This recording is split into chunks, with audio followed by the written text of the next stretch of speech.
Well, in this video I discuss why I don't want lithium-ion batteries on my boat and why the lead acid technology is superior for small sailboats. Enjoy. Oh, and if you get right to the end, I talk about lead acid cell phone.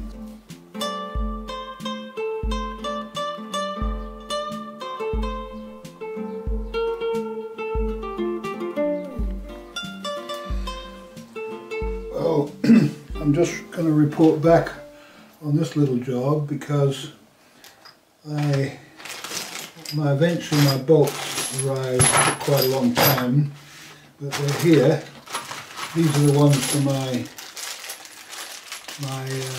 windlass, and these were some more. I got more than one because they were cheaper to buy as 5 of them.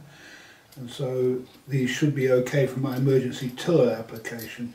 Now, I did find out something interesting about cutting this stuff, because when you actually buy this thing cut, it's actually still got a lip on it. It makes a lip on the inside, and so it's not able to put this screw inside, the bolt inside. And so I had to use this object, it's quite well worn down now, to grind away inside. And this made more mess all over the place than actually just cutting through that with a metal saw.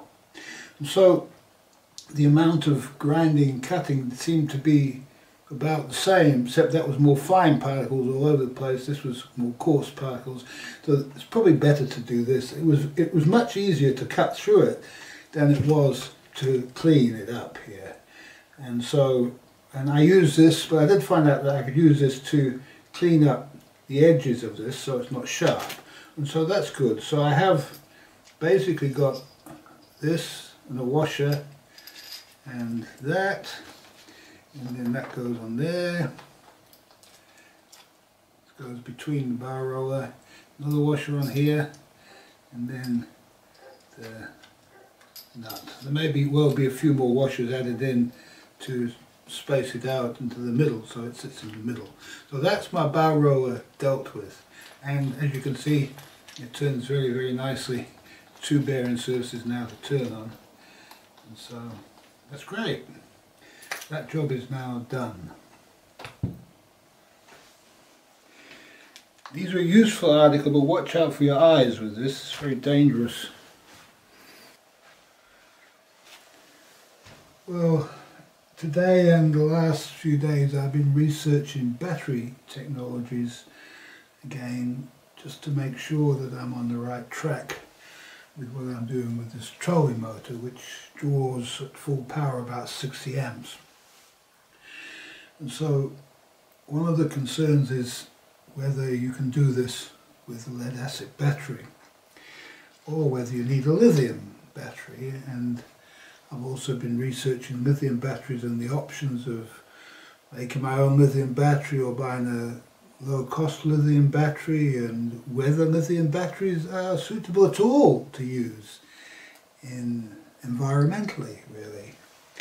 And so after a lot of searching, a lot of reading, a lot of watching videos, I've pretty well worked out that it's necessary to get a reasonable battery that can handle 60 amps, say 50 amps would be enough, 50 amps over an hour draw, continuous. And so batteries are rated for continuous draws, and so it's necessary to buy that type of battery.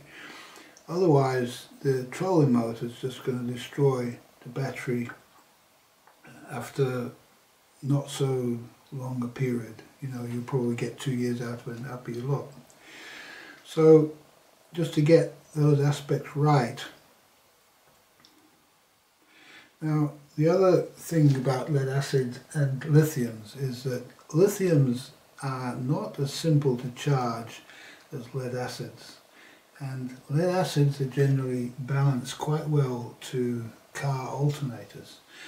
And so And car alternators are very inexpensive as far as to purchase second-hand goes, and so if there's any need to beef up or upgrade or get a new alternator for my charging system, or in fact to make a new charging system, then I'm probably most likely going to be using a car alternator. And so the car alternator together with a lead acid battery is going to put out all of the amps that I need. That 50 amps is going to be quite acceptable to a car alternator, and so it will be able to run the trolling motor continuously for as long as you could drive the alternator for.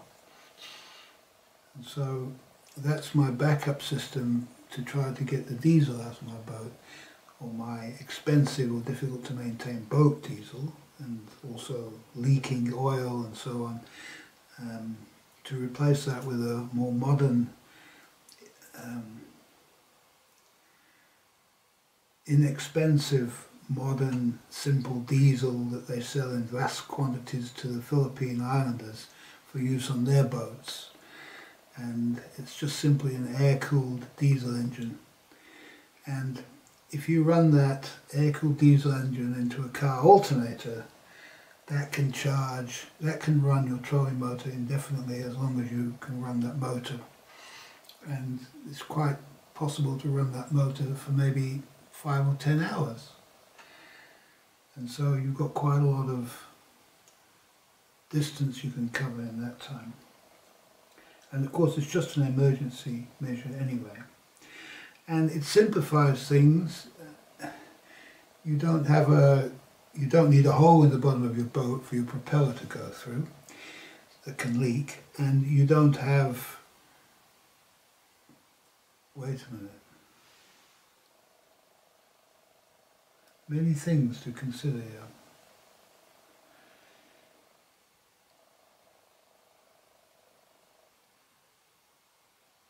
With lithium, an alternator can burn out, and if it gets run at too low an RPM, and so it doesn't cool enough, it's right on the limits of what it can take, and so it's not really good to use a car alternator with a lithium bank. If you add all of the complexities of electronics to control that, turn it off and on and things like that, these are just additional complex systems that can go wrong. And so it's much better just to have the car alternator with a spare one. You can buy a car alternator, nice, good, big one, £25 will get you one, and £25 for a spare that's sitting somewhere in the bottom of your boat. If anything goes wrong with any of that, it's all the regulation and everything is internal to the alternator. And so the new alternator, if there's anything goes wrong at all, it's just simply pull it off, put it on, and you can be back in action in just a few minutes, really, with another alternator. That really cuts out all of the technical difficulties of diagnostics and so on that you might have to go through if you've got a more complex system, especially if it's tied up with solar control and all the rest of it. And so this is why I have separate battery systems on the boat. I have a separate system for the trolling motor, completely from the house bank. It's a completely different requirement. The house bank is a lot of power that is dissipated over a long period of time in small quantities, whereas a trolling motor is a lot of power that's just taken immediately. It needs to be, doesn't need to have a big bank, it just needs to be big enough to go the small distance you normally go, and then if you're going to go further, you then start up your diesel generator, which turns your alternator, which then powers your trolling motor and charges your battery at the same time. So that is my future system that I'm working towards. I may keep my diesel engine in my boat if it's financially viable, but if it becomes financially inviable, if the cost of fixing that motor exceeds the cost of buying a complete new one, which is about £500, then I will be buying a new engine rather than, and I will be taking the old one out The other advantage you get with that is that the weight involved is much less on the new motor, and once it's in the boat it's much more easily removed, taken out, moved around, altered, so on, and so takes up less space and easier to service. You can design it so that everything's pointing in the right direction and that everything's easy to get at.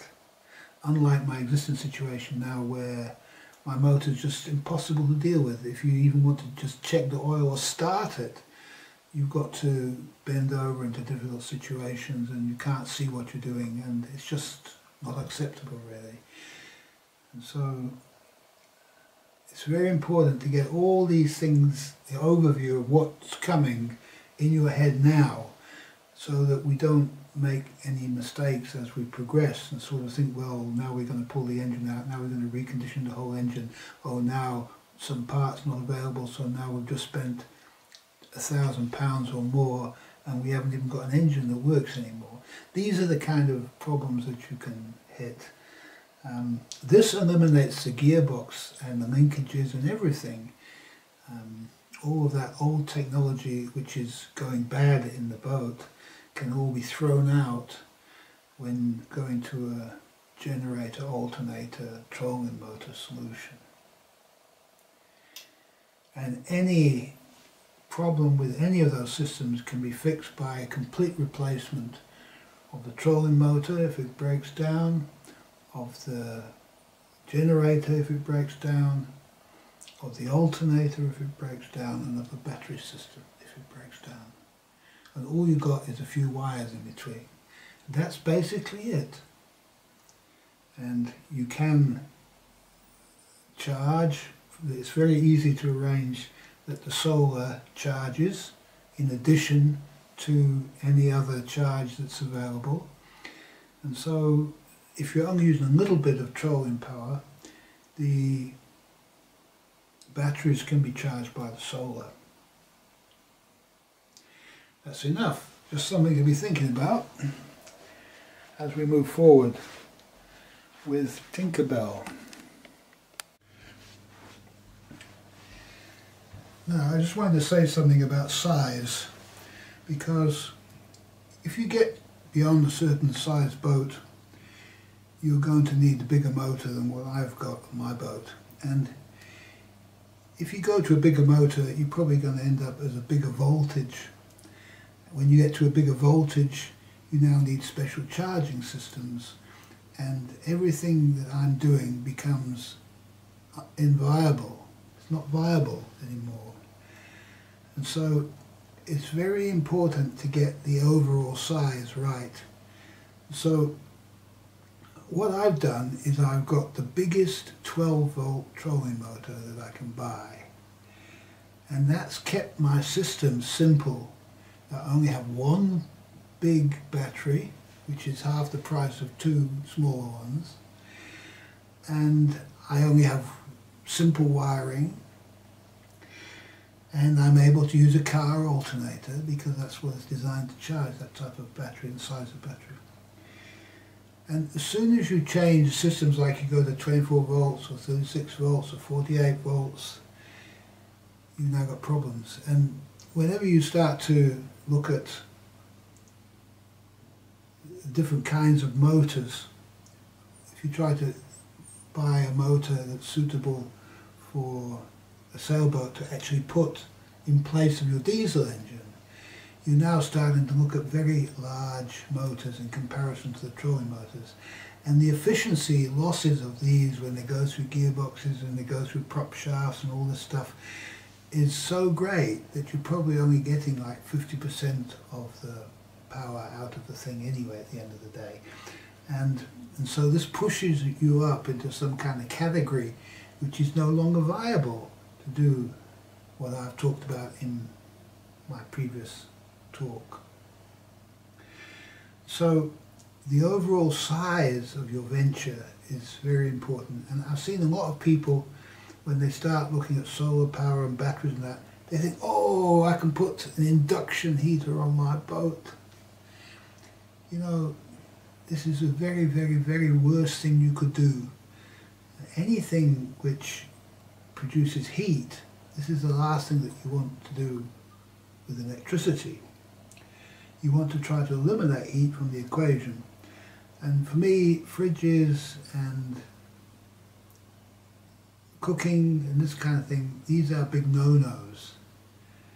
Although it might be possible if you went to a very, very, very tiny cool box. But you know, this is the difficulty. People start to look at this thing and they look and it gets bigger and bigger and bigger, and oh yes, well, we'll get, oh look, here's a cheap one that's really big, it's sort of 5 years old, we'll buy that. And so trying to keep everything small, this is the key to everything. And as soon as you go bigger, you're going to hit the snag. And so the 2 kilowatt motor is just not an option for me. And this is a small motor for a sailboat. My motor, I think, is 780 or 800 watts.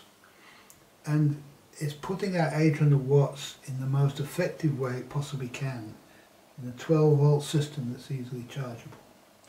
And whilst the 12 volt system is not as good when it comes to amp draws, it requires heavier cables and so on, I've made sure that the length of the runs, which are actually going from the battery to the motor, that this is a reasonable length of run, and also that goes from the alternator to the battery. This must be short. If you can have these runs short, then this can make the 12 volt system viable. And that's important.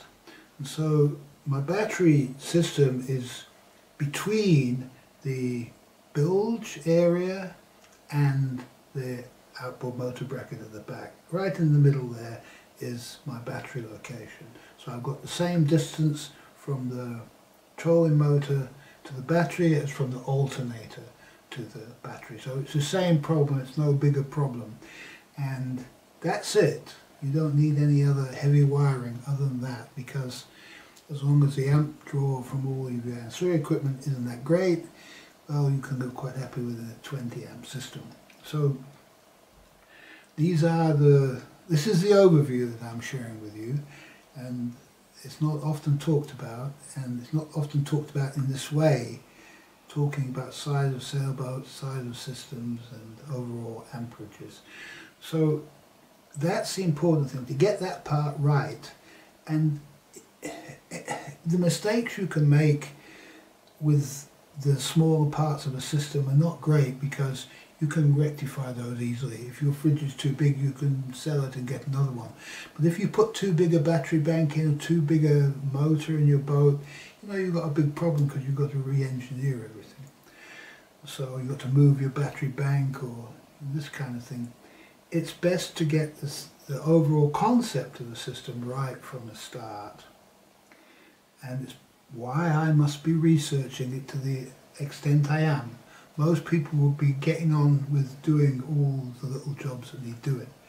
All these little jobs are getting done, but at the same time there's a lot of overview going on, and so that every step of the process I know what I need to know to continue. For example, that there are many aspects to the steering housing that need to be thought about in terms of electrics going through it, in terms of what's going to be run on it. I've even thought about, do I need other gauges? I have built a place in the steering box so that I can have another electrical control panel there if I need to add, you know, other gauges or remote electronic controls for the trolling motor and that.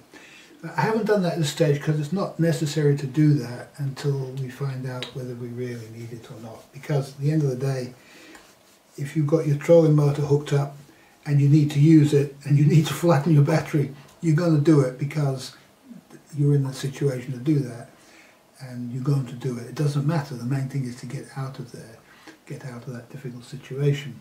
And so you're not really concerned with how much you've got left in your battery. And the other, if you are concerned about it, then you're going to be running your trolling motor at a low rate and turning it off as soon as possible and put the sails up.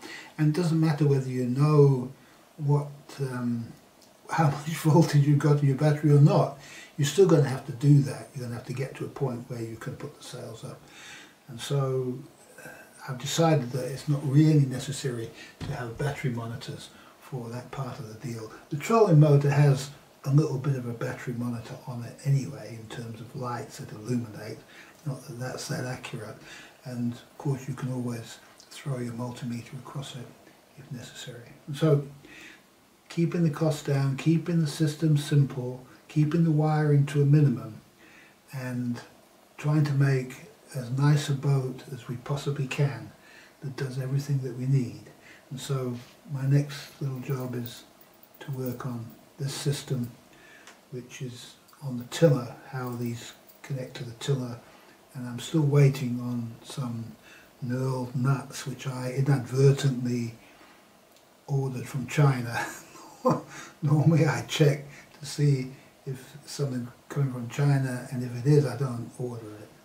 But in this case I must have neglected to do that, and I ordered something from China, but something that isn't really available anywhere else probably. And I will show you these milled nuts when I come to that part of the system.